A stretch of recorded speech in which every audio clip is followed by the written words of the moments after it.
गीता अध्याय 15 के श्लोक 16-17 में 3 प्रभु बताए हैं।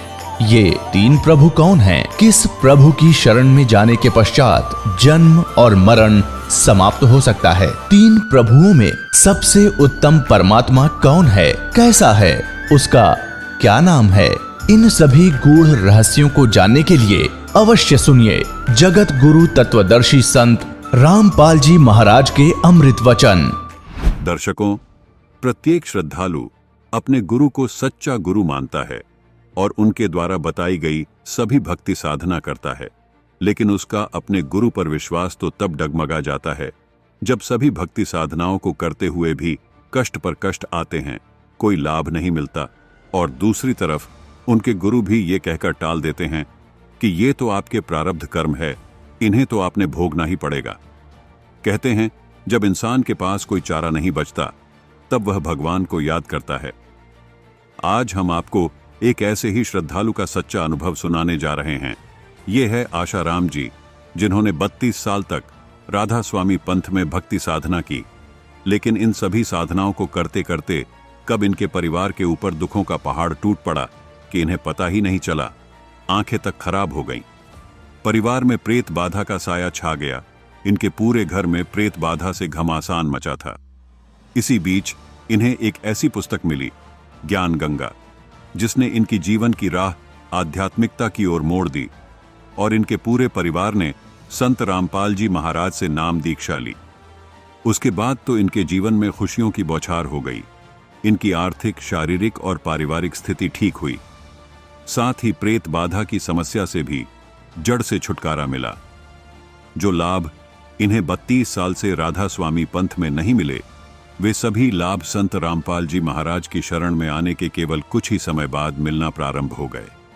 आइए अब सुनते हैं संत रामपाल जी महाराज से नाम दीक्षा लेकर खुशहाल जीवन जीने की सच्ची कहानी, आशा राम जी की अपनी जुबानी। जी नमस्कार। नमस्कार जी। क्या नाम है सर आपका? आसाराम है जी। आसाराम जी, कहाँ से आए हो आप? हम जी पदमपुर गंगानगर से। सर, संत रामपाल जी महाराज जी से जुड़ने से पहले आप क्या भक्ति साधना करते थे? राधा स्वामी में थे जी। राधा। कितने साल तक भक्ति की आपने? हमने जी 32 साल तक करी। क्या आपको वहाँ से कोई विशेष लाभ भी मिला? नहीं जी, कोई लाभ नहीं मिला। दुख ही दुख मिले। हमारे घर में भूत नाचने लगे। हमारी जो बड़े लड़का है उनकी घरवाली मर गई, भूत ने तोड़ दी। और उसके बाद में छोटी और है बहू जो लड़के की, उसके अंदर भूत आने लगे। हमारे घर में जितने भी डांगर पशु थे वो बिल्कुल एक बार दूध काट लिया दूसरा नहीं निकाल सकते थे। इतना हमारे घर में घमसान मचा दिया भूतों ने। तो कोई हाल नहीं। हमने फिर हमारे गुरु चरणजीत से कहा भी हमारे घर में तो ये हाल हो रहा है, हम तो सुखी नहीं है, हमारे बहुत दुख है जी, इसको कम करो। तो वो बोलो ये जगह दुख है ये तो भोगना ही पड़ेगा, चाहे हंस कर भोगो चाहे रो कर भोगो, ये भोगना पड़ेगा और बाद में आपको सुख हो जाएगा अगले जन्म में, इस जन्म में तो दुख करना पड़ेगा ये। तो मैंने बोले ये क्या है, आप फिर क्या काम करते हो? बात हुई हमारी चरणजीत से आमने सामने। तो आप क्या करते हो? हम तो देवी देवता की बीच में पूजा करते हैं, जैसे रामदेव जी की, हनुमान जी की, गोसाई जी की और खेत पाल की, सारों की पूजा करते हैं हम। तो आप क्या करोगे हमारे? बोले हम तो आत्मा के हैं, ये शरीर के नहीं है हमारा साथी, तो आप भोगो बेशक, हम क्या करें? तो उसने ये कहा तो हमारे इतना दुख पहाड़ टूट पड़ा कि दिल के अंदर छेक हो गया। तो हमने सोचा भी चलो भक्ति कम हुई है हमारे से, ज़्यादा करें। तो हमने 4-4 घंटा तक कपड़ा ऊपर लेकर के हम भक्ति करते थे और हमारे यहाँ तक हमारे को प्रकाश तो दिखा पर मिला कुछ नहीं वहाँ। हमने कहा जी भक्ति तो हम बहुत करते हैं, 4-4, 5-5 घंटे करते हैं, लेकिन हमारे को परमात्मा का दर्शन नहीं होया, भगवान का दर्शन नहीं होया। वो बोलो जी धीरे धीरे ज्योति के दर्शन हो जाएंगे और आप भक्ति करते रहोगे उस ज्योति में समा जाओगे, जैसे समुद्र में पानी की बूंद समा जाती है ऐसे समा जाओगे आप। मैंने सोचा ये सुख तो नहीं होया, ये तो जैसे पतंगे समा जाते ज्योति में, ऐसे समा जाएंगे, फिर क्या भक्ति हुई? कुछ भी नहीं हुई है। तो हमने जी दुख ही दुख भोगा, और उस दुख में भूत नाचने लगे। लड़कों के जो थी घरवाली, उसके अंदर भूत नाचने लगे। और ऐसे साणों के पास जाते, और जो शाणे उसको कहते हैं जो जंतर मंत्र करते हैं, उनके पास जाते, तो वो जी डोरे तबीत बना के देते, बोले इससे आराम आ जाएगी। किसने 5,000 दिया, किसने 2,000 दिया, ऐसे चक्कर में पड़ते रहे करते करते। और वो उसकी जो घरवाली है, वो मेरे बड़े लड़के की घरवाली, वो ख़त्म होगी, भूतों ने मरोड़ दी। और हम डॉक्टर के पास ले गए, इतना खून बग्या, कोई अंदाज़ा नहीं। वो बोले ये नहीं बचेगी, ये तो प्रेत में आ गई है, बाधा में आ गई है, आप इसको घर ले जाओ। तो वो जब घर में ले आए, तो हमारे ऊपर से छत ऐसे जैसे नीचे आएगी, ऐसे भूत ऊपर नाचते थे। और जो खुरली है, ठान है, उसके अंदर टूने तबीत, और जो गेट है, गेट के पास टूना तबीत। हमारा तो कोई हाल ही नहीं रहा। तो हम सोचते भाई ये देवी देवते मना रहे हैं, तो ये राधा स्वामी क्या कर रहा है, चरणजीत क्या करेगा हमारे तो चक्कर यही। हमारे जितने दुख पड़ते हम ज़्यादा भक्ति करते, दुख कम नहीं हुआ बिल्कुल ही।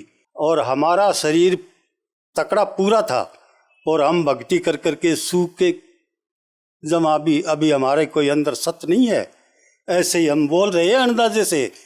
और इतने दुखी होए राधा स्वामी में, मेरे जितना कोई दुखी नहीं होएगा। हाँ, आँख भी फूट गई जी, ये आंखें हमारी बिल्कुल खराब हो गई। ये राधा स्वामी ने खराब की? स्वामी ने करी है ये खराब, और किसी ने नहीं करी। देवी देवता मनाते थे, और मेरे को गुस्सा आ गया। हमने वो थान थे, फोटो थे, सब बाहर निकाल कर फेंक दिया। जैसे रामदेव जी, गुसाई जी, खेतपाल, उड़मान जी के सारे की पूजा करते थे, वो हमने चक्कर बाहर फेंके, और मेरी आंख नीचे गिर पड़ी। लोगों ने कहा अरे तेने ये देवी देवता को बाहर फेंके है, जब तू तेरे कष्ट आया है, जब ये आंख खराब हुई है तेरी, कोई निकल कर पड़ गया है, तो आप उनकी पूजा करो।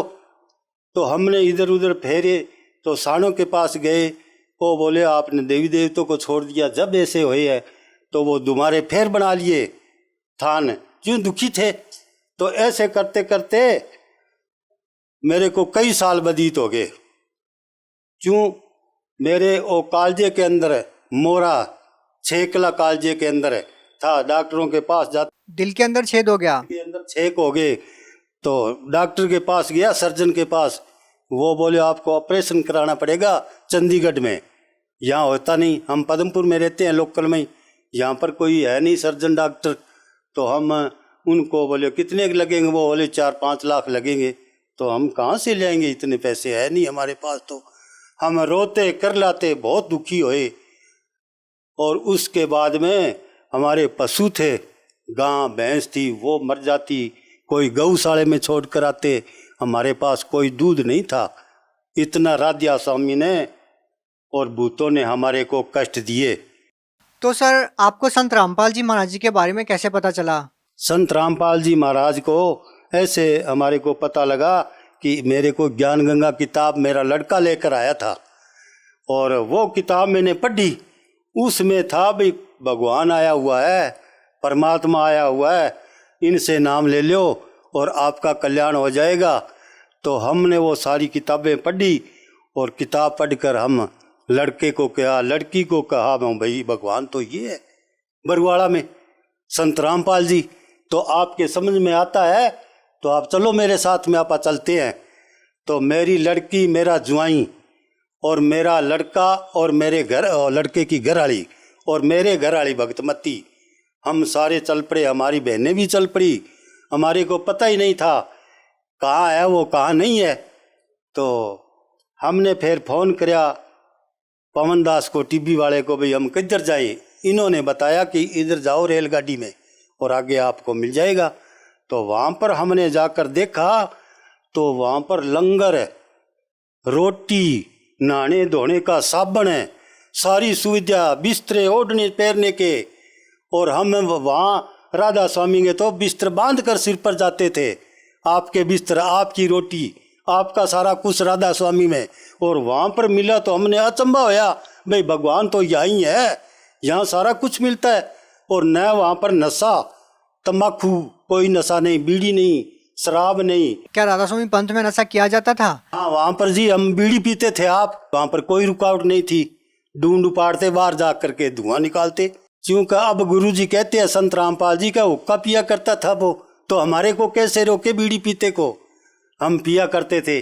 और वहाँ पर आके बरुआड़ा में संत रामपाल जी ने आरोप लगाया कोई बीड़ी जर्दा और शराब भांग दतूरा कुछ नहीं पीना है, सीधा राम नाम का लेना है। तो हमने देखा भाई ये है भगवान। तो लाखों में करोड़ों आदमी वहाँ पर इकट्ठे होते हैं आश्रम में, संत रामपाल जी के पास बरुआड़ा में। वहाँ पर कोई बीड़ी जर्दा नहीं पीता, न ही कोई झूठ बोलते।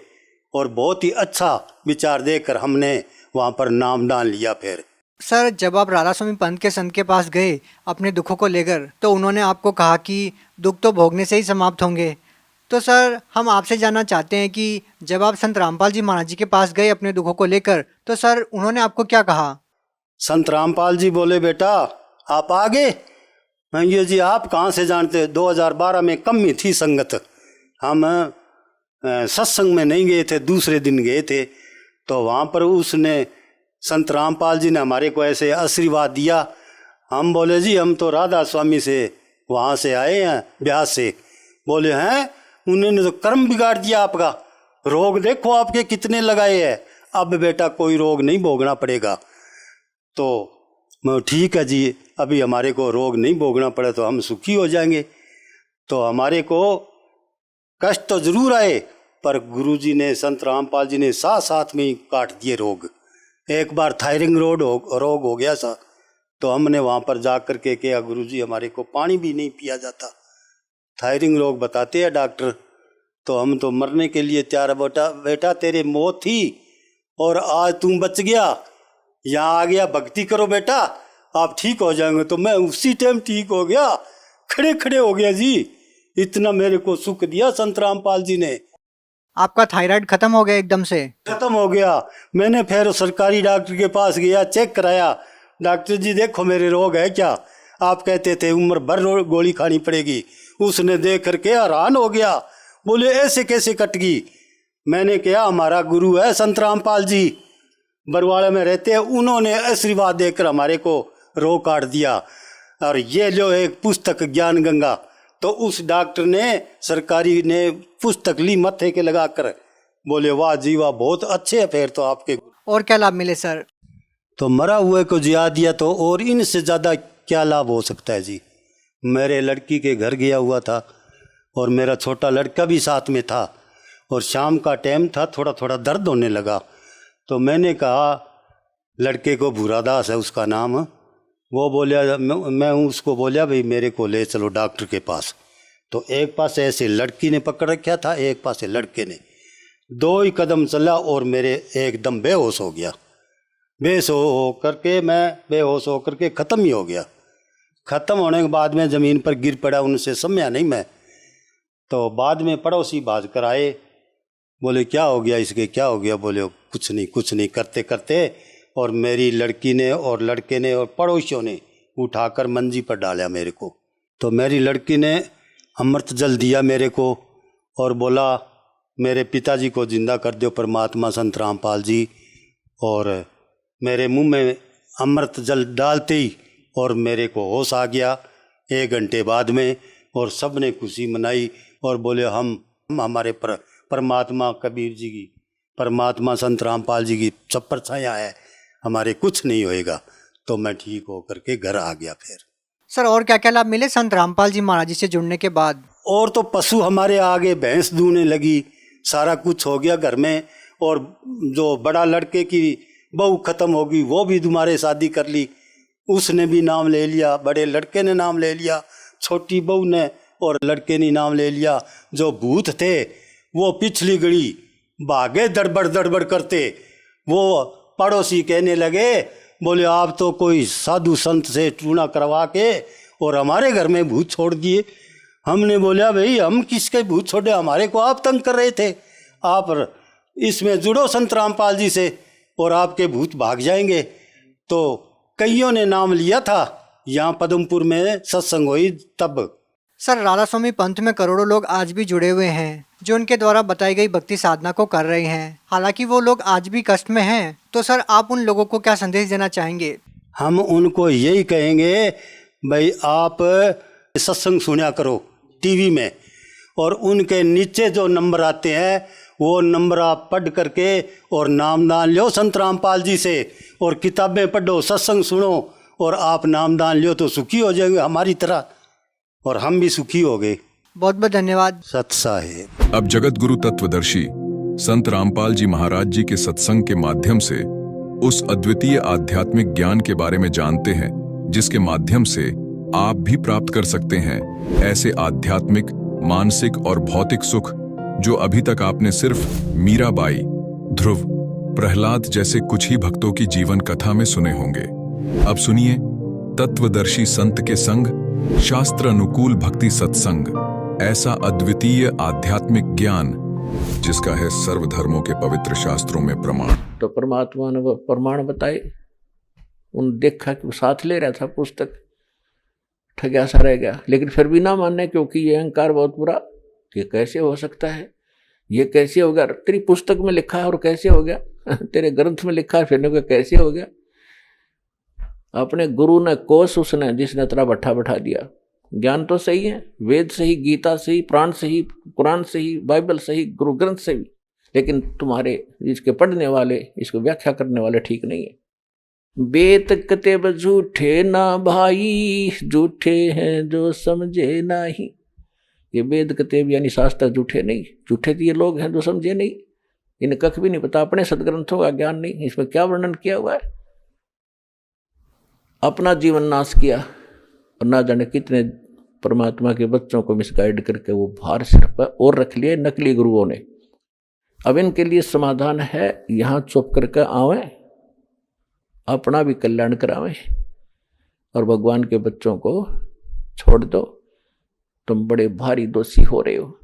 बहुत से पुण्यात्मा ऐसे हैं जो संत बने हुए थे, इसके 2000, 4000, 10,000 शिष्य थे। उनको बोल दिया उन पुण्यात्माओं ने ज्ञान समझ के, मैं तो जा रहा हूँ भाई, और आप भी आ जाना, बेटा मोक्ष वहीं होगा, सतलोक आश्रम बरवाला जलाई सार में। वो आप भी आए हैं, अपने शिष्यों से भी बोल दिया, आएंगे तो ना आएंगे कोई बात नहीं। वो संत भार मुक्त हो गया जिसने ये कह दिया भाई मेरे पास ज्ञान नहीं था। अरे सच्चाई है, इसमें जीत हार का रोड़ा नहीं है, या तो मोक्ष उद्देश्य रखो। दास, मैं अपना ये सीना ठोकूं कि मैंने यो ज्ञान बता दिया, नहीं, यो ज्ञान तो भगवान बताया गया था, परमात्मा बताकर गए थे। दास को तो बुद्धि दी है, मैंने तो उनका बताया हुआ आपका रूबरू किया। इसमें मेरा कोई बड़ा योगदान नहीं है और ना इसमें कोई मानता की बात है।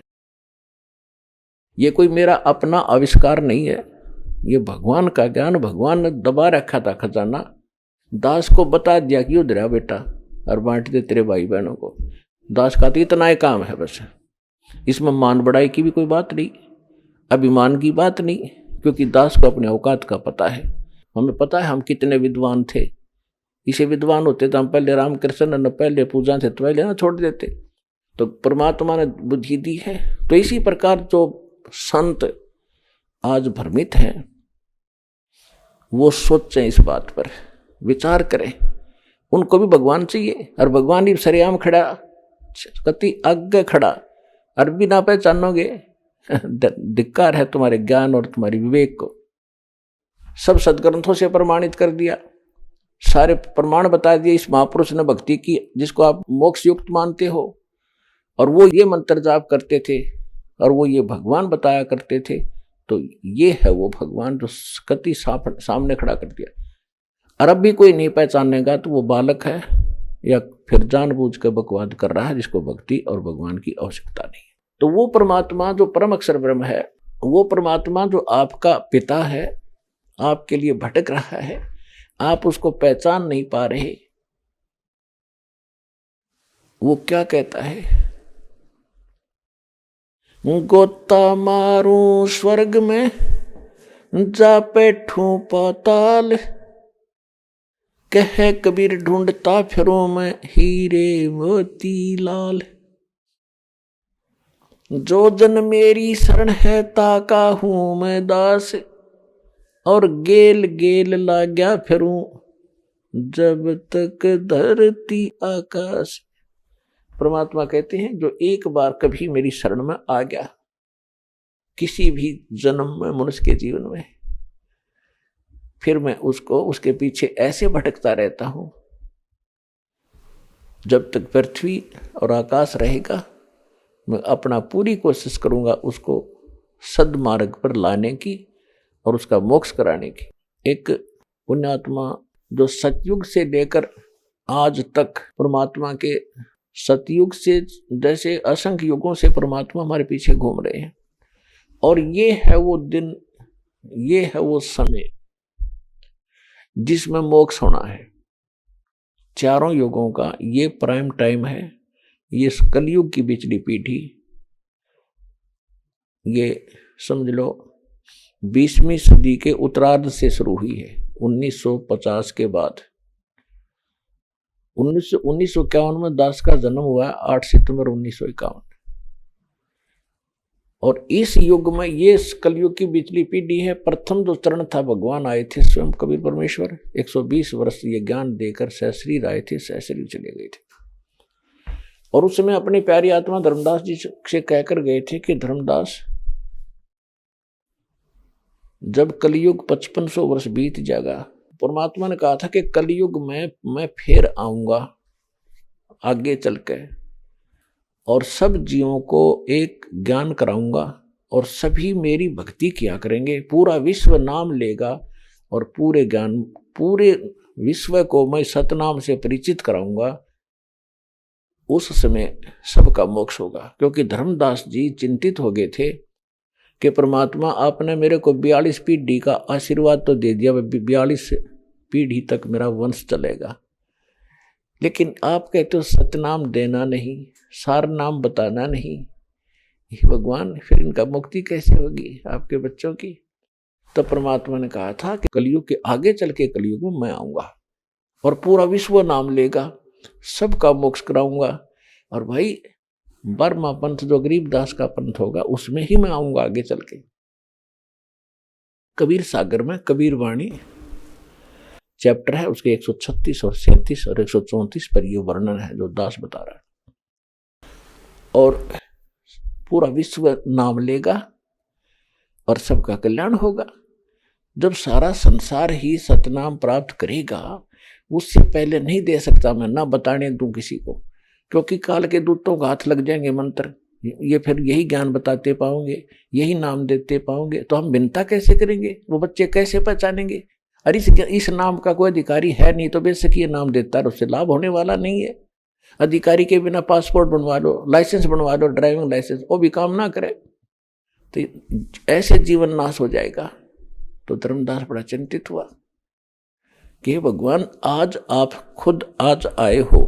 धर्मदास जी की चिंता का कारण जायज था कि हे परमात्मा, आज तो ये आदमियों और व्यक्तियों में इंसानियत जीवित है और आप कह रहे हो कि घोर कलयुग होगा, तो उस समय आप आओ तो गे, आपकी बात ने कैसे कौन मानेगा?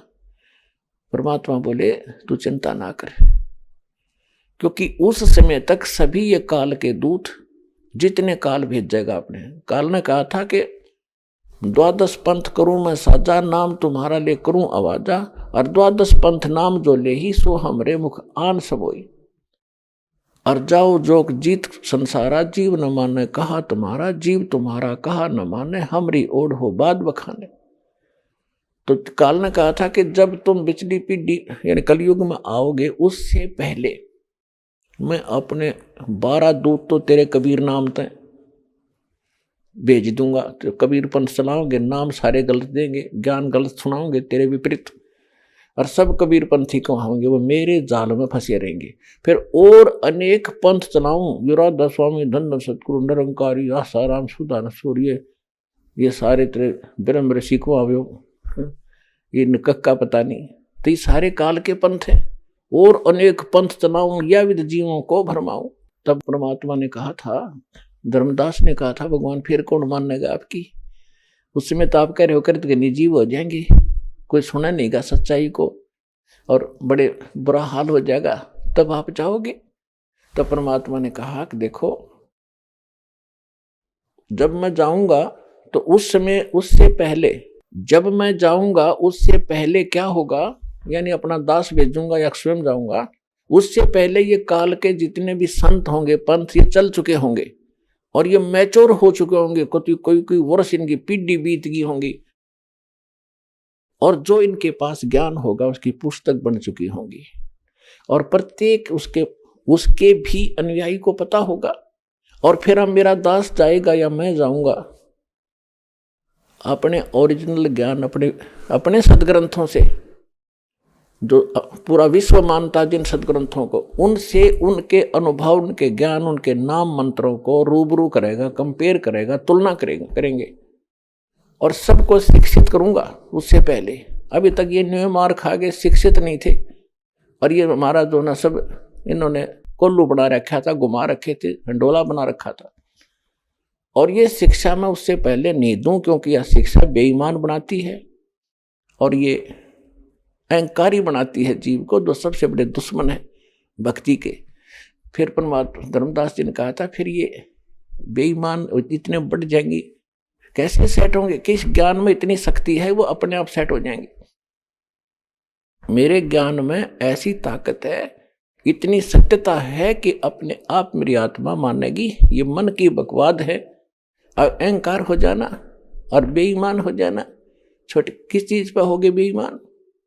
कोठी बना ली, फिर गधा बनेगा, वो याद दिलाई जाएगी इसको, फिर ये अपने सिंपल वे से जीवेगा। इनको ऐसा ज्ञान दूंगा, शिक्षा दूंगा, जितने बिगड़ेंगे बिगड़ लेंगे, फिर उनको सेट करना भी मुझे आता है। इस ज्ञान से ही सेट होंगे, और कोई तरीका नहीं। आज तक ये शिक्षा का जहर अपने को खाने नहीं दिया भगवान ने। चौथे युग तक देख लो पिछला। अब इस शिक्षा से हमने उद्देश्य क्या बनाया? रोजी रोटी, कोठी, नौकरी प्राप्त करूंगा। चलो इस लालच में आप पढ़ते गए। 2 रोटी भगवान ने देनी है और वो अवश्य देगा।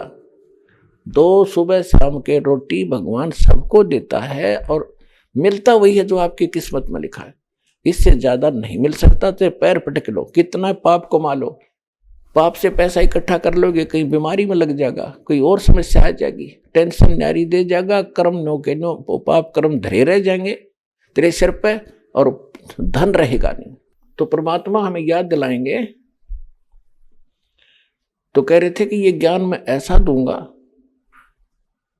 कि सब अपने आप इससे उल्टे हट जाएंगे और इस ज्ञान को स्वीकार करेंगे। तो परमात्मा ने कहा था कि जब कलयुग बीत जाएगा, तो धर्मदास कहने लगे, महाराज वैसे आप जो कहो वो तो सत्य ही है भगवान, आपकी बात झूठी हो ही नहीं सकती। पर ये बात आजकल हम किसी को बताएंगे तो दाता किसी का यकीन नहीं होगा, विश्वास नहीं होगा। तो धर्मदास जी से फिर परमात्मा ने ये समय बताया था कि कलयुग बीते 5500 पाचा, तब ये वचन मेरा होगा सच्चा। जो मैं आज कह रहा हूं, तब परमात्मा ने कहा था कि कलयुग बीते जो 5500 पाचा, तब यो मेरा वचन होगा सच्चा। तो अब ये कलयुग बीत गया पुण्यात्मा, वो समय आ गया है। इस ही युग में, कलयुग में मोक्ष होगा और ये समय होगा। अब आप तो खूब परिचित हो, क्योंकि भक्ति का जब भी किसी समय में भी भक्ति, जैसे चाहे ये यहाँ के ऋषि मुनियों ने भक्ति की है, जैसी भी जहाँ तक इनकी भक्ति थी, तो वो भी इसी अक्षेत्र है। ये कोई देश विशेष नहीं है। क्योंकि अगर हम भारत देश माने तो भारत देश तो पहले पाकिस्तान, बलोचिस्तान, पूर्वी पाकिस्तान, पश्चिमी पाकिस्तान, इराक, ईरान और गजनी तक, ये सारा एक ही भारत था। अब ये इतना टुकड़ा भारत मान लिया हमने। ये अक्षेत्र है, पूरी पृथ्वी का ये अक्षेत्र है, जहां पर पहले से परमात्मा की कृपा यहाँ रही है। स्वयं परमात्मा यहाँ भी आए हैं, रहे हैं, जैसे काशी में रहे, फिर यहाँ हरियाणा के अंदर आए, अरिबयोदास भेज रखा है इसी पृथ्वी पर, इसी अक्षेत्र में सतज्ञान को देने के लिए। तो शुरू से ही कृपा यहीं से रही है। जब भक्ति का उत्थान हुआ है, यहीं से हुआ है। तो इस प्रकार ये प्रत्येक युग में यही समय सिलेक्ट किया जाता है। अब आप देख लो 1947 में हिंदुस्तान आजाद हुआ, 1951 में दास का जन्म हुआ, और जब दास 8-9 वर्ष का हो चुका था तब तक हमारे वहां कोई शिक्षा की लहर नहीं थी। अध्यापक धक्के तो पकड़ के लिया करते, माँ बाप ने समझा के बच्चा ने पढ़ाओ, नौकरी लग जाएंगे, ऐसे हो जाएगा, तो तब मुश्किल से भेजा करते। हमारे समय में लड़कियों को तो पढ़ाया ही नहीं करते थे जब हमारा शुरुआत थी इस पढ़ाई की। मेरी 2 सिस्टर तो अनएजुकेटेड रह गई थी, घर के जाने नहीं दिया करते, या रुचि नहीं थी, ज्ञान नहीं था। तो कहने का भाव ये था कि ये शिक्षा अब दी दाता ने, और आप देख रहे हो इस शिक्षा ने कितना कहर तोल दिया। अब 20-30 वर्ष के इधर इधर देख लो, कितनी बेईमाना, कितनी कहां तक गिनवा में कौन कौन भ्रष्ट हो गए। अब देखो राजनेता कितने अच्छे करैक्टर के हुआ करते पहले वाले, देखो, और अब क्या सत्र हो गया इनका। सारे तो नहीं है लेकिन अधिकता आ गई है। इसी प्रकार कर्म अधिकारी देख लो, और जजों के ऊपर भी ऐसे लांछन लगने लगे। जज की पोस्ट पर बैठ कर जो आदमी अन्याय करे है, तो इसका कारण क्या है? हम भगवान भूल गए, उसका विधान भूल गए। तो कितनी गिरावट आ गई हमारे अंदर। अब बेशक गिरावट आ गई, या परमात्मा समझो आवश्यक थी, जरूरी थी, और हमारी मजबूरी थी। शिक्षा के बिना भगवान नहीं पहचान सके थे। और फिर देखो दाता की कृपा, अभी 2000 के बाद ये कितना विस्तार हो गया मोबाइल का, टेलीविजन, कितने चैनल चाल पड़े, धार्मिक चैनल, फलाने चैनल, और किस प्रकार के प्रोजेक्टर, ऐसे इंस्ट्रूमेंट बनवाए। ये मेन आदमी के बनाए हुए नहीं है, ये भूल ना करना कभी भी। ये परमात्मा का दिया माइंड है, परमात्मा ने बनवाए हैं। ये मनुष्य यही थे, लाखों वर्ष बीत गए, इन ढंग से कोई सानी काटने का गड्ढा सा बनाना नहीं आया। और एक रेडू के अंदर 6 खेतर जोड़ के रथ का करते, सबसे बड़ा वाहन सुंदर 6 घोड़े जोड़ कर उसने घसीटिया इंडिया करते, कितों को काट ले जाते, ना सड़क थी ना कुछ और थी। तो ये मेन माइंड नहीं है, ये भगवान का दिया हुआ आपके लिए, कि इसके बिना आप ना देख सकते, ना पहचान सकते भगवान को, और ना ग्रंथों को सत्य मान सकते। आप अपनी डफले पीटे थे सभी, कोई कहता ये सच्ची है, कोई कहता नहीं मैं कह रहा ये सत्य है। अब सत्य तो सदग्रंथ बताओगे कौन सा है, वो दास ने रूबरू कर दिया। इन सभी जितने भी संत हुए हैं, जिनको भगवान मिला उनको छोड़कर, ये नकली जितने हैं, इनके अनुभव की पुस्तकें आपके रूबरू कर दी कि ये ऐसा बताते हैं। और जिनको भगवान मिला वो संत ये बताते हैं, और हमारे ग्रंथ ये बताते हैं। हमारे ग्रंथ जो बताते हैं और जिनको भगवान मिला वो संत बताते हैं, वो दोनों एक बता रहे हैं। तो इसके विपरीत जिनके विचार हैं वो शास्त्र विधि को त्याग के और मनमाना आचरण है, वो उसमें आपको कोई लाभ नहीं होगा। गीता अध्याय नंबर 16 के श्लोक नंबर 23 और 24 में यही प्रमाण है कि अर्जुन, जो शास्त्र विधि को त्याग कर मनमाना आचरण करते हैं, उनको न तो कोई सिद्धि प्राप्त होती है, न उनकी गति होती है, न उनको कोई सुख होता है। और इसीलिए भगवान को भजते हैं, इसीलिए भगवान की भक्ति करते हैं कि हमारे जीवन सफर में आने वाले पाप कर्म रूपी कांटे जो हमें दुखदाई होने थे वो कटे, वो साफ हों। तो इसलिए भगवान की आवश्यकता थी। जब तक हम भक्ति नहीं करते, पूर्ण परमात्मा नहीं मिलता, तब तक तो हम केवल अपना किया कर्म ही भोगते हैं। पाप भी भोगने पड़ेंगे और पुण्य भी, दोनों जो लिख रखे आपकी किस्मत में। तो इस लिखी हुई किस्मत में जो लिखा है पाप या पुण्य, अब पुण्य को तो कौन कटावे, पाप पे कटाया करे। तो ना तो ब्रह्मा जी काट सकते, ना विष्णु जी, ना शिव जी, ना दुर्गा जी, इनके बाकी सारे इनके नीचे देवता, उनका तो बात तो छोड़ दो। ना ब्रह्म काट सकता सरपुरुष, ना अक्षर पुरुष काट सकता उस कर्म के कांटे ने। केवल परम अक्षर ब्रह्म काट सकता है। तो उसकी शरण में आने के बाद फिर आपके जो भक्ति रूपी सफर में पाप कर्म रूपी कांटे होंगे वो ऐसे साफ करेगा। कैसे? और किसके करेगा? जब आपके हृदय में ओनली कबीर इज गॉड ये रह जाएगा कि कबीर इज गॉड, कहते नहीं, आत्मा मानेगी सब प्रमाण देख के, और फिर सुख देगा आपको, फिर गवाही देगी आत्मा। कहाँ? भगवान तो यही है। तो जिस समय आप किस स्थिति में आ जाओगे? पति भर्ता पद पर। पति भर्ता किसे कहते हैं? वो लड़की अपने पति के अतिरिक्त अन्य किसी पुरुष में वो आस्था पति वाली ना रखे, बाकी सबका आदर सत्कार करना वो अन्य वस्तु है, वो शिष्टाचार है, आवश्यक है। तो इसी प्रकार जैसे हम किसी वस्तु की डिमांड को वस्तु प्राप्त करना चाहें तो अपने भगवान कबीर साहब के अतिरिक्त अन्य किसी देवी देवता में सपने में भी इच्छा ना हो कि ये इससे मांग लूं, इससे मैं इच्छा करूं या मुझे कुछ राहत दे, तो तब आप पति भर्ता पद पर होगे। तो उसके विषय में बताया परमात्मा गरीबदास साहिब ने कि पति भर्ता जमी पर जो जो धर है पाओ, समर्थ झाड़ू देत है ना काटा लग जावे। कहते हो समर्थ वो परम अक्षर ब्रह्म कबीर साहब आपके जीवन रूपी सफर में आगे आगे चलेगा झाड़ू लेकर कि मेरे बच्चे के, मेरी प्यारी आत्मा के काटा ना लग जा, यानी इसको कोई पाप दुखी ना करते। तो पुण्यात्मा काटा निकालते हैं ना, तब भी पीड़ा होती है थोड़ी सी, पर वह एक बार होती है। तो अभी आप जो से इतने काटे आपने पैराम लगा रखे असंख्य युग के, अरे ये धीरे धीरे निकलेंगे। यानी पाप आपको सुख करने के लिए थोड़ा बहुत कोई कष्ट भी हो रहा है तो नो सोच ले भगवान काटा काट रहा है। कहते हैं संत शरण में आने से आई टले बला, जय मस्तिष्क में सूली हो व काटे में टल जा। यानी इतना कष्ट होगा आपके ऊपर जैसे आप भक्ति में लग गए आते हो, और कुछ कहते हैं जी अभी कुछ लाभ हुआ नहीं, मेरा चौथा चक्कर हो गया। ये तो सारी उम्र चक्कर लगाना पड़ेगा तुमने यहाँ पर। आपने सोचो गुरु जी झाड़ा ला दें तुम ठीक हो गए जाओ घर ने, ऐसी गलती रामपाल नहीं करेगा।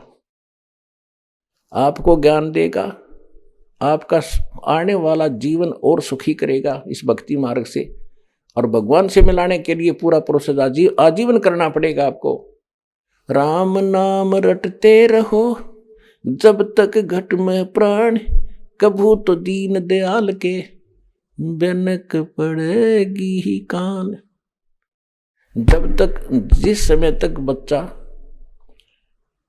आखिरी पढ़ाई नहीं कर लेता, कोई ट्रेनिंग करने गया 5 वर्ष की है, तो जब तक वो ट्रेनिंग पूरी नहीं होती तब तक उसको कॉलेज में उस इंस्टीट्यूट में जाना पड़ेगा, हाजिरी लगवानी पड़ेगी, नहीं तो फिर फेल हो जाएगा।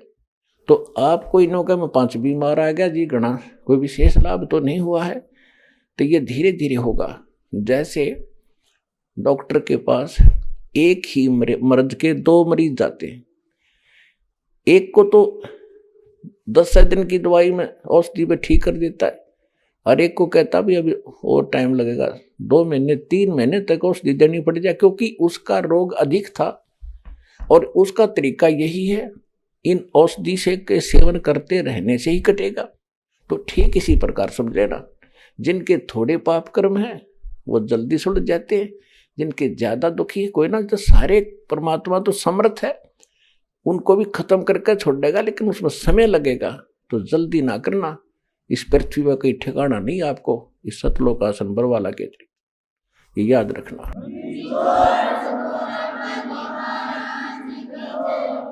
धीरे धीरे रे मना, धीरे सब कुछ होवे, माली सींचे 100 घड़ा, समय आए फल होवे। जैसे काम का पौधा बोते हैं तो उसके अंदर कितना पानी डालते हैं, सैकड़ों घड़े पानी के डाल लेते हैं, तो धीरे धीरे वो बड़ा होता है, फिर पेड़ बन जाता है। और पेड़ बढ़ने के बाद देखना इतने फल हो जाएंगे, लदपद हो जाएगा, आप भी खा लोगे, पड़ोसी भी तोड़ ले जाएंगे, रिश्तेदार भी ले जाया करेंगे, और फिर भी खत्म ना होंगे। तो इस राम नाम के बीज को आपने बोया है, इसको प्रफुल्लित करो, थोड़ा समय दो, और फिर देखना कितना सुख होगा, आप सोच भी नहीं सकते वो सुख देगा भगवान आपको।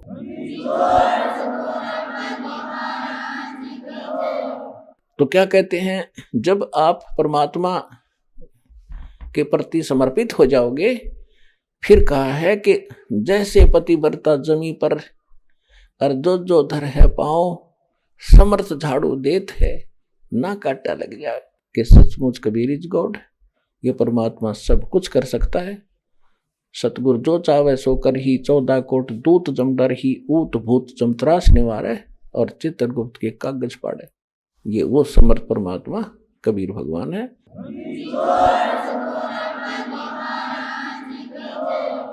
परम पिता परमात्मा पूर्ण ब्रह्म, सारी सृष्टि के रचनहार कबीर परमेश्वर जी की असीम रजा से आप सभी पुण्यात्माएं सत्संग सुनने के लिए उपस्थित हुए। और सत्संग में आने से प्राणी को आत्मज्ञान तथा परमात्म ज्ञान दोनों ही होते हैं।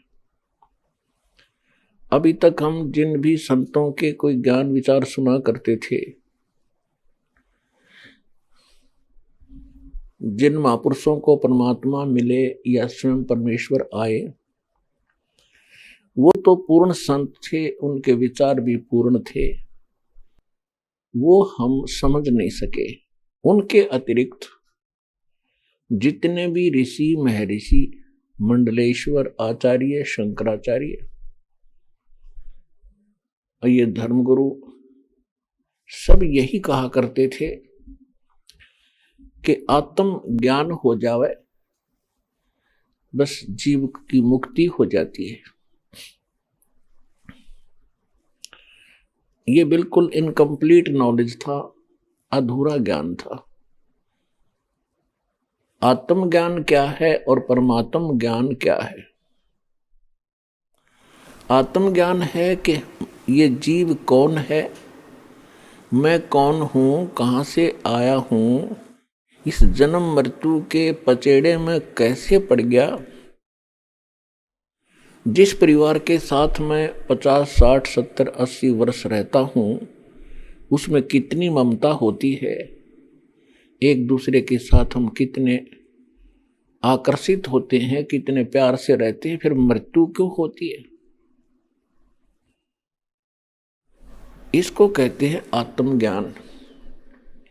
मान लीजिए किसी को आत्मज्ञान हो गया कि हम जीव हैं और हम क्यों जन्मते मरते हैं। अभी तक इतना ही ज्ञान था कि कर्म संस्कारवश हम जन्मते हैं, अपने संस्कार समय पूरा होते ही हम मर जाते हैं और ये जन्म मरण का चक्र बना ही रहेगा। ये हमें हमारे धार्मिक गुरु ज्ञान दिया करते थे।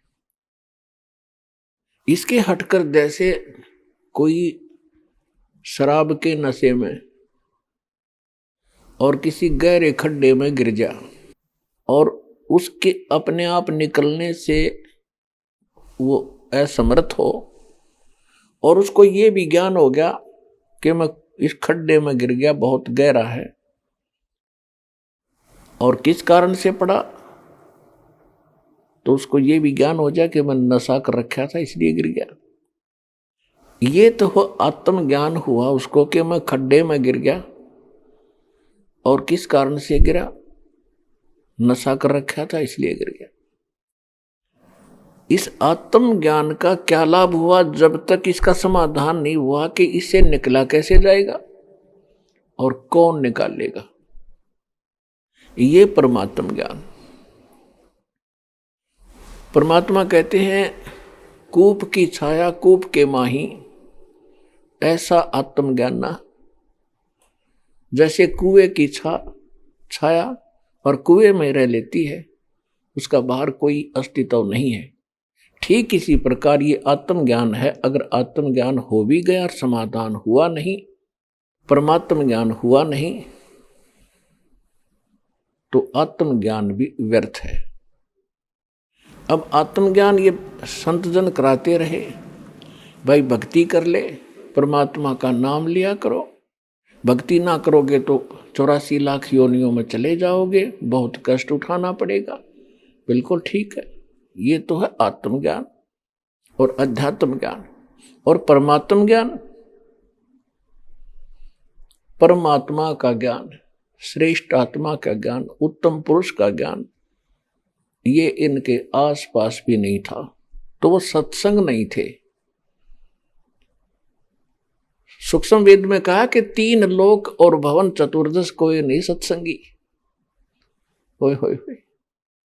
यदि पुण्यात्माओं आप शिक्षित ना होते और ये आधुनिक उपकरण हमारे पास ना होते, सद्ग्रंथ हमारे पास ना होते, क्योंकि आने वाले 10, 20, 30 वर्ष के बाद इन सद्ग्रंथों का कितना नामो निशान नहीं रहता, क्योंकि ऐसे ये पंथ चल पड़े थे, राधा स्वामी पंथ, और इतना फैल गया यूं जैसे।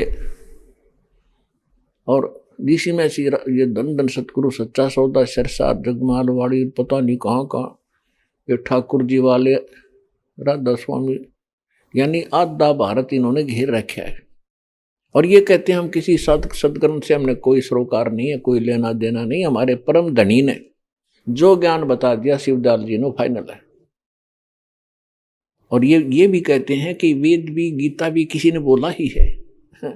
कोई बात है, अकल देखो इनकी। अब भारत का संविधान है,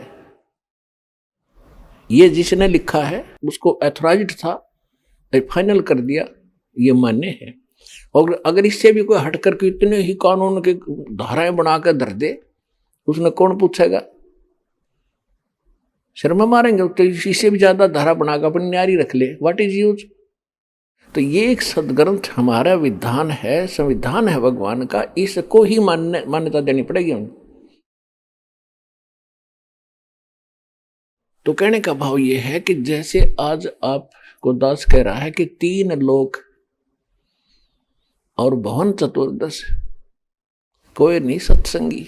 सत्संगी मीन जिसको यथार्थ आध्यात्मिक ज्ञान कंप्लीट हो, संपूर्ण हो,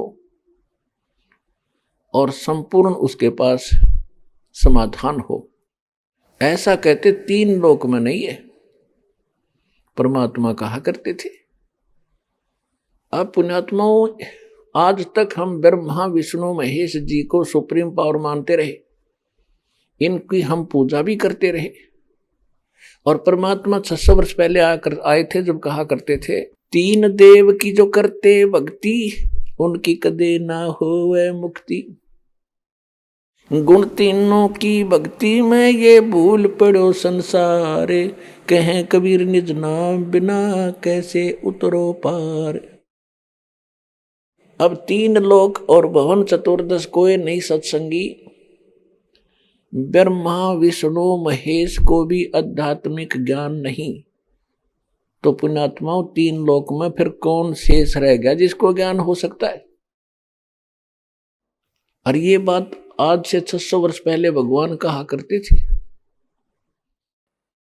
मेरे साधो भाई मोहे सब जग भूला पाया, मेरे साधो भाई सब जग भूला पाया।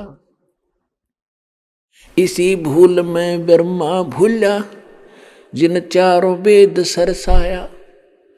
वेद पढ़ियो पंडित भूला, वो सार शब्द ना पाया। मेरे साधो भाई सब जग भूला पाया। इसी भूल में विष्णु भूला, जिन वैष्णो धर्म चलाया। इसी भूल में विष्णु भूले, जिन वैष्णो धर्म चलाया। तीर्थ व्रत का बांध महात्म, बहुविध जीव फसाया। मेरे साधो भाई मोहे सब जग भूला पाया। इसी भूल में शंकर भूला, जिन भिक्षुक पंथ चलाया। सर पे जटा हाथ में खप्पर, ये घर घर अलख जगाया। मेरे साधो भाई सब जग भूला पाया। यानी किसी को भी यथार्थ ज्ञान नहीं। अब थोड़ा सा एक प्रमाण दिखाते हैं आपको। जिन सदग्रंथों को हिंदू धर्म की पुण्यात्माएं सीने से लगाती रही, शिरोधार्य मानती रही, वो सदग्रंथ आज हमें क्या ज्ञान दे रहे हैं जो परमात्मा 600 वर्ष पहले बताया करते थे। आज वही प्रमाणित कर रहे हैं कि ब्रह्मा विष्णु महेश को भी कख भी ज्ञान नहीं, अध्यात्म मार्ग। और आज से 600 वर्ष पहले ये बात कहना तो सिर फुड़वान वाली बात थी। आज भी इस दास के साथ इस ज्ञान को जो परमात्मा ने दिया, इस ज्ञान को आप तक पहुंचाने के लिए कितने संघर्ष करना पड़ा है।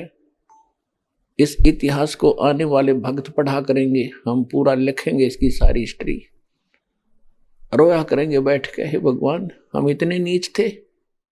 पहले तो परमात्मा के साथ हमने जुल्म किया जो 600 वर्ष पहले आए थे। इन दुष्ट लोगों की बातों में आकर जो नकली ऋषि, महर्षि, आचार्य, शंकराचार्य, इनके भ्रमित होकर हमने भगवान को सताया।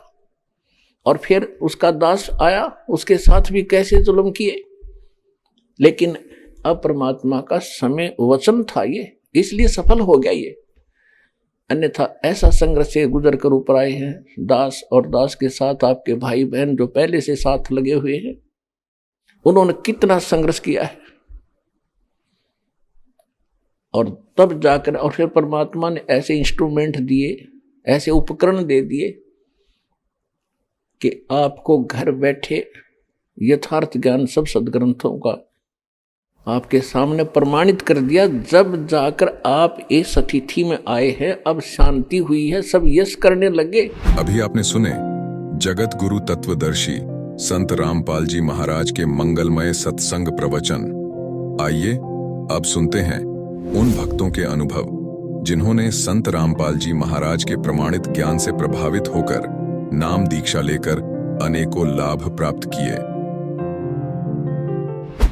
दर्शकों, एक सभ्य और समृद्ध समाज के निर्माण के लिए शिक्षा ही वह कुंजी है जो व्यक्ति के जीवन में धन, ऐश्वर्य और प्रतिष्ठा के द्वार खोलती है। शिक्षा का मुख्य उद्देश्य सही आध्यात्मिक ज्ञान को अर्जित करना है, क्योंकि हमारे हर कर्म का फल उस परमपिता परमेश्वर के हाथ में होता है, जो इस संपूर्ण सृष्टि के रचनहार हैं।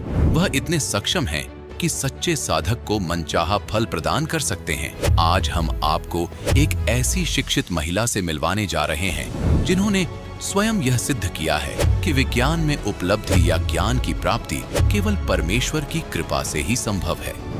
यह कहानी है छत्तीसगढ़ के दुर्ग जिले की रहने वाली निरुपम निशा जी की, जो अपनी जिंदगी से तंग आकर एक ऐसी नौकरी में फंसी हुई थी जिसके कारण इन्हें मजबूरी में अपने ही बच्चे को घर में बांध कर रखना पड़ता था। इस परिस्थिति के चलते इनका परिवार भी बिखर चुका था, लेकिन फिर इन्हें मिली सच्चे आध्यात्मिक ज्ञान की कुंजी, जिसने इनके दुखद जीवन का ताला खोल सुखी जीवन में प्रवेश दिलाया। ये सौभाग्य उदय हुआ जब इन्हें मिली जगत गुरु तत्वदर्शी संत रामपाल जी महाराज जी की शरण। उनके द्वारा बताई गई सत्य साधना करने से निरुपम निशा जी के जीवन में वह परिवर्तन आया जिसकी कल्पना भी नहीं की जा सकती थी। एक एवरेज छात्रा होने के बावजूद इनका दिल्ली एम्स में चयन हुआ है। अब सुनिए निरुपम निशा जी की कहानी उन्हीं की जुबानी। नमस्कार जी। नमस्कार। क्या नाम है जी आपका? मेरा नाम निरुपम निशा साहू, मैं छत्तीसगढ़ से हूँ, दुर्ग जिला से। संत रामपाल जी महाराज से नाम दीक्षा आपने कब ली? संत रामपाल जी महाराज से मैंने दीक्षा 12 फरवरी 2013 में ली है। संत रामपाल जी महाराज से नाम दीक्षा लेने से पहले क्या आप कोई भक्ति साधना भी करती थी? जी, मैं दुर्गा माँ की भक्ति करती थी, हनुमान जी की भी भक्ति करती थी, और मैं 9 दिन उपवास करती थी भगत जी और सर जी। और मतलब मेरा ये कहना है, मतलब मैं जैसे लोग खाना एक टाइम खाते, मैं एक टाइम खाना भी नहीं खाती थी। मैं मतलब जैसे बोलना चाहिए वो दूबी का रस है ना, वैसा इतना मतलब कठोर उपवास करती थी मैं, तो बहुत ज़्यादा भक्ति में थी। और क्या मेरे जो पापा हैं उनके द्वारा मैं आध्यात्म में जुड़ी थी, तो बचपन से ही मैंने बहुत भक्ति की। तो दुर्गा माँ की, हनुमान जी की, मतलब जो भी व्रत उपवास आते थे, बहुत मतलब मुझे रुचि था, बहुत रुझान था, तो बहुत भक्ति करती थी भगत जी में। बहन जी, संत रामपाल जी महाराज की शरण में आप कैसे आई? संत रामपाल जी महाराज की शरण में हमारे हस्बैंड के दीजिए जी हैं, उनके द्वारा हमें पता चला कि ऐसे संत रामपाल जी महाराज है जो कबीर परमात्मा की सच्चा ज्ञान बताते हैं, उनकी भक्ति बताते हैं, जिससे हमें मोक्ष प्राप्त होगा। तो वैसे हम संत रामपाल जी महाराज की शरण में आए। संत रामपाल जी महाराज की शरण में आने के बाद श्रद्धालु को बहुत सारे लाभ प्राप्त होते हैं, क्या आपके साथ भी कुछ ऐसा हुआ? जी भगत जी, बहुत लाभ हुए हैं। मालिक के लाभ तो हम पल पल अनुभव करते हैं, उनका मैं क्या बयान करूं, फिर भी मैं आपको बताऊंगी भगत जी। मेरा पोस्टिंग पीएससी के द्वारा रायगढ़ में हुआ था, जहां मतलब मैं अकेले मेरे छोटे बच्चे के साथ रहती थी और मेरे हस्बैंड हैं वो मेरे इन लॉज और बड़े बेटे के साथ रहते थे। तो कहीं ना कहीं हमारा परिवार समझ लीजिए बिखर गया था। और एक जो एडजस्टमेंट होता है मान मर्यादा के साथ में, जगत में जो लोग हैं वो चीज़ों को मतलब नहीं स्वीकारते हैं। तो बहुत सारी चीज़ें थी भगत जी, बच्चे का तबीयत ख़राब है तो मैं किसके भरोसे छोड़ूं, मुझे ड्यूटी जाना है तो बच्चे को मैं मतलब ताला लगा के जाती थी भगत जी। लिटरली बच्चा रोता रहता था, मतलब इतनी दयनीय स्थिति थी कि मैं कुछ नहीं कर पा रही थी। बहुत मैंने कहा 2 वक्त की समान रोटी मिलेगी मुझे या 1 वक्त की रोटी खाऊंगी, लेकिन मैं प्राइवेट नौकरी करूंगी नहीं चाहिए। सब गवर्नमेंट नौकरी के लिए जी जान लगाते, लेकिन मुझे नहीं चाहिए ऐसी नौकरी जहां मैं सुख शांति ही ना हो। फिर हमारे भगत जी बोले कि मतलब तुम इतना बोलती हो तो तुम कितना भक्ति करती हो, परमात्मा की शरण में हो फिर भी तुम्हें लाभ नहीं हो रहा, तो भैया तुमने कितनी भक्ति की। तो फिर फाइनली बोले कि नहीं मुझे समय नहीं मिलता है, समय नहीं मिलता है बोलने से तो लाभ नहीं होगा, तो तुम्हें समय निकालना पड़ेगा। तो फिर हमने रोज़ सुबह उठ करके भक्ति बताया गया था संत रामपाल जी महाराज द्वारा, तो वो भक्ति हम करते थे भगत जी। और साल भर के अंदर मालिक की ऐसी दया हुई, कबीर परमात्मा की ऐसी दया हुई कि संत रामपाल जी महाराज की भक्ति द्वारा मेरा एम्स रायपुर में सिलेक्शन हो गया। और वो भी सर जी प्रावीण्य सूची में, मतलब पहले नाम पे। मतलब मैं एक एवरेज स्टूडेंट हूँ, कहना चाहिए मैं बहुत गोल्ड मेडलिस्ट हूँ ऐसा नहीं, मतलब एक सामान्य एक एवरेज स्टूडेंट होकर के ऑल ओवर इंडिया में टॉप करना बोलने से मालिक की दया ही है भगत जी, और कुछ नहीं। इसके अलावा बहुत लाभ मिले भगत जी। मेरा छोटा बेटा मेरे साथ ही था, जैसे मैंने बताया आपको। तो उस समय गर्मी का मौसम था और ऐसा था कि कैसे भी हमें बस यहाँ से जाना है ये था, तो सामान भी पूरी तरह से नहीं था।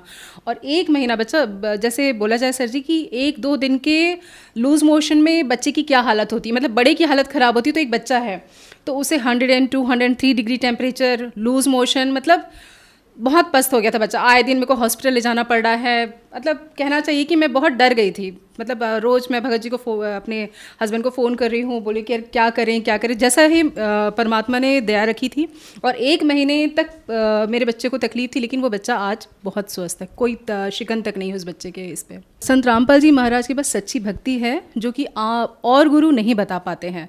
ऐसी भक्ति संत रामपाल जी महाराज जी जो भक्ति बताते हैं उसमें हमारे पाप कर्म भी नष्ट होते हैं। बाकी गुरुओं का कहना है कि आप कितनी भी, मतलब आपके पुराने कर्म है जिसके कष्ट आप भोग रहे हो, लेकिन संत रामपाल जी महाराज जी जो हमें भक्ति बताते हैं उसमें हमारे पाप कर्म भी नष्ट हो जाते हैं, जिससे हमें जो दुख आता तो है लेकिन वो पल भर में नष्ट हो जाता है।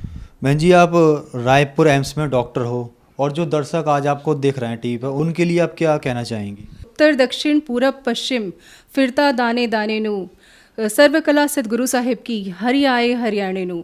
हमारे भारत में, हमारे हरियाणा प्रदेश में हम एक संत आए हुए हैं जिसे बोलते तत्वदर्शी संत, जिसकी व्याख्या गीता अध्याय 4 34 श्लोक में बताया गया है कि कोई तत्वदर्शी संत है जो आपको पूर्ण ज्ञान देगा और आपको मोक्ष, उन्हीं की भक्ति, उन्हीं के द्वारा बताई हुई भक्ति करके आपको मोक्ष प्राप्त होगा।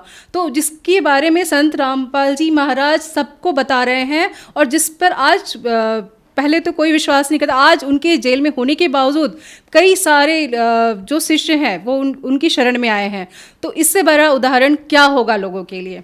तो बस मैं ही कहना चाहूँगी कि परमात्मा हमारी धरती पर आ चुके हैं, उन्हें जानिए, उन्हें पहचानिए और सच्चे दिल से भक्ति करिए। परमात्मा सभी सुख देता है जो हम चाहते हैं और वो वही देगा जो हमारे लिए अच्छा हो।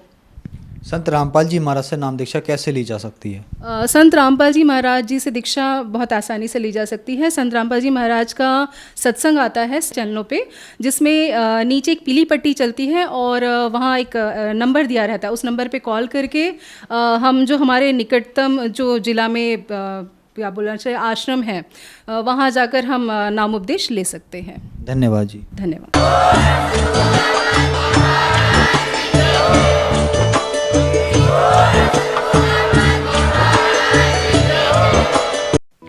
आप सुन रहे थे जगत गुरु तत्वदर्शी संत रामपाल जी महाराज के मंगल प्रवचन। अधिक जानकारी के लिए संपर्क करें।